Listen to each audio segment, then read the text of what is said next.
Bienvenue sur TinySchool. On va commencer aujourd'hui le dernier chapitre de notre cours de cette année qui est les algorithmes de tri et de recherche. Comme vous voyez, il y a deux parties. Il y a la première partie, les algorithmes de tri, et la deuxième partie, les algorithmes de recherche qu'on va voir petit à petit ensemble.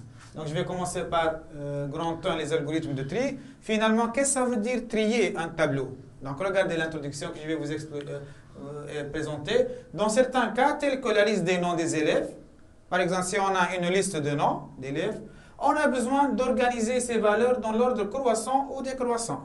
Donc finalement, si je veux organiser des valeurs qui peuvent être des noms ou bien des entiers ou des réels ou quoi que ce soit, on a besoin des algorithmes de tri. Donc on peut utiliser les algorithmes de tri. Donc finalement, l'objectif final, c'est d'organiser dans l'ordre croissant ou décroissant des valeurs dans un tableau. Qui dit liste pour nous, c'est un tableau. Donc j'ai un tableau qui contient plusieurs valeurs. L'objectif, c'est d'organiser ces valeurs dans l'ordre croissant ou décroissant, quel que soit si c'est un tableau d'entiers, réels, caractères, chaînes ou même booléens. Alors, je vais commencer par le premier tri, qui est le tri à bulles. Donc, il y a déjà dans notre programme 3 algorithmes de tri, 3 méthodes de tri. Il y a généralement d'autres méthodes de tri que vous pouvez étudier tout seul ou bien dans l'université. Mais dans votre programme scolaire, il y a 3 algorithmes de tri. Le tri à bulles, le tri par sélection et le tri par insertion. Je vais commencer par le premier, le tri à bulles. Alors, quel est le principe de cette méthode? Le principe est comme suivant. J'ai un tableau de valeurs. Par exemple, le tableau d'entier, je vais parcourir le tableau 2 à 2. Donc, je vais passer dans le tableau 2 à 2, 2 par 2, 2 cases par case. Alors, après, comparer chaque case avec la case suivante, c'est-à-dire je compare cette case avec la case qui suit, et permuter les valeurs du tableau si c'est nécessaire, lorsque c'est nécessaire. Alors, on n'a pas terminé jusqu'à maintenant, mais on va essayer de voir ça. Alors, je vais passer vers la page 4. Alors, soit l'exemple suivant. Supposons qu'on a ce tableau-là qui contient les valeurs suivantes, 2, 4, 3, 5, 0, et on veut trier ce tableau dans l'ordre croissant avec la méthode tri à bulles. Donc, le principe, comme on a expliqué, c'est on va comparer 2 cases par case, 2 par 2, c'est-à-dire je vais commencer avec T2 et T2. Je compare T1 et T2. Est-ce qu'ils sont dans l'ordre croissant? Oui. Donc, qu'est-ce qu'on va faire? On ne va rien faire, on n'a pas besoin de permuter. Après, je vais passer dans les 2 autres cases, qui sont 4 et 3.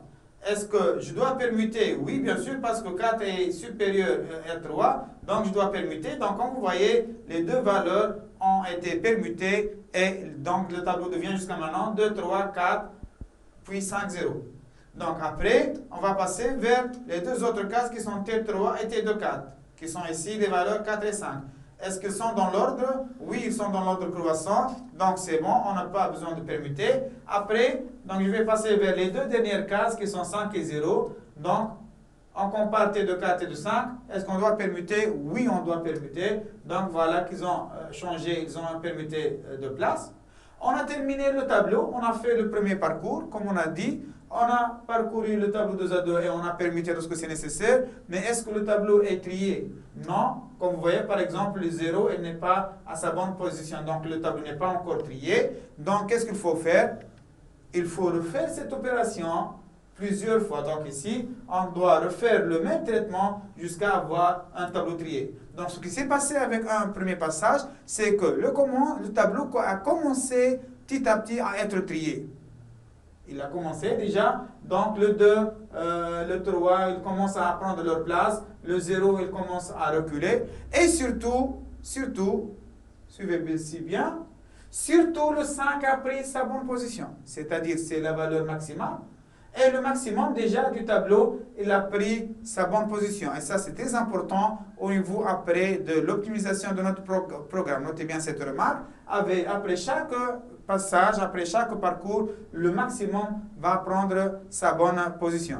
Donc, je reviens rapidement à la partie du principe. Donc, on a dit parcourir le tableau 12 à 2, comparer chaque case avec la suivante et permuter lorsque c'est nécessaire. Et il faut répéter, il faut refaire ces 3 étapes jusqu'à avoir un tableau trié. Donc déjà, depuis le principe, ça nous dit qu'il y a une boucle répétée pour répéter le parcours.